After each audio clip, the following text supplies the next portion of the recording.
The Sabarmati report ఈ సినిమాకు దేశవ్యాప్తంగా పెద్ద ఎత్తున ఆదరణ లభిస్తోంది. బీజేపీతో పాటు ఎన్డీఏ మిత్రపక్షాలు ఈ మూవీపై ప్రశంసల జల్లు కురిపిస్తున్నాయి. ఎంతో టైట్ షెడ్యూల్తో బిజీగా ఉండే ప్రధాని మోదీ కూడా 2 గంటలకు పైగా సమయం కేటాయించి ఈ సినిమాను చూశారు. మోదీని కూడా అంతసేపు కూర్చోపెట్టగలిగిన సినిమాలో అసలు ఏముంది? 2002లో జరిగిన గోధ్రా ఘటన గుర్తుందా? ఆ ఏడాది ఫిబ్రవరి 27వ తేదీన సబర్మతి ఎక్స్ప్రెస్ రైలుపై గోధ్రా దగ్గర ఓ అల్లరిమూక దాడి చేసింది. ఆ రైల్లో అయోధ్య నుంచి పెద్ద సంఖ్యలో వస్తున్న కరసేవకులు ఉన్నారు. ఎమర్జెన్సీ చైన్ లాగడంతో రైలు ఆగిపోయింది. ఆ తర్వాత ట్రైన్ పై రాళ్ల దాడి చేసి 4 కోచ్లను తగలబెట్టారు. ఇందులో S6 కోచ్ పూర్తిగా దగ్ధమైంది. ఈ ఘటనలో 27 మంది మహిళలు, 10 మంది పిల్లలతో సహా మొత్తం 59 మంది ప్రాణాలు కోల్పోయారు. మరో 48 మంది ప్రయాణికులకు తీవ్ర గాయాలయ్యాయి. ఆ తర్వాత గుజరాత్ వ్యాప్తంగా పెద్ద ఎత్తున అల్లర్లు జరిగి వందలాది మంది మరణించారు.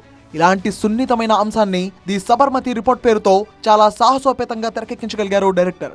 గుజరాత్ అల్లర్ల అంశంలో నాణానికి రెండో వైపు ఏం జరిగింది? ఆ రెండో కోణం ఏంటి? సబర్మతి రైల్లో కరసేవకులపై జరిగిన దాడిని ట్రైన్ యాక్సిడెంట్ గా చిత్రీకరించే ప్రయత్నాలు ఎందుకు జరిగాయి? ఎవరు చేశారు? ఇలాంటి అంశాలపై ఈ సినిమా చర్చించింది. నేను భారతవాసిని, భారత్ కథ చెప్తాను అంటూ ఓ జర్నలిస్ట్ చెప్తున్నట్లుగా ది సబర్మతి రిపోర్ట్ సినిమా మొదలవుతుంది. కరసేవకులు ప్రయాణిస్తున్న రైలుపై జరిగిన దాడి, ఆ తర్వాత చెలరేగిన గుజరాత్ అల్లర్లే ఇతివృత్తంగా ఈ సినిమా సాగుతుంది. గోధ్రా అల్లర్ల నేపథ్యంలో రూపొందించిన ఈ సినిమాను ప్రధాని మోదీ సోమవారం సాయంత్రం చూశారు. ప్రధానితో పాటు కేంద్ర మంత్రులు అమిత్ షా, రాజ్నాథ్ సింగ్, నితిన్ గడ్కరీ, జేపీ నడ్డా సహా ఇతర కేంద్ర మంత్రులు, ఎన్డీఏ భాగస్వామ్య పక్షాల ఎంపీలు పార్లమెంట్ ప్రాంగణంలోని బాలయోగి ఆడిటోరియంలో ఈ సినిమాను తిలకించారు. తాను సినిమా చూస్తున్న ఫోటోలను ఎక్స్ లో మోదీ పోస్ట్ చేశారు. ఈ సినిమాను చూశాక దర్శక నిర్మాతలను అభినందిస్తూ ప్రధాని మోదీ ట్వీట్ చేశారు.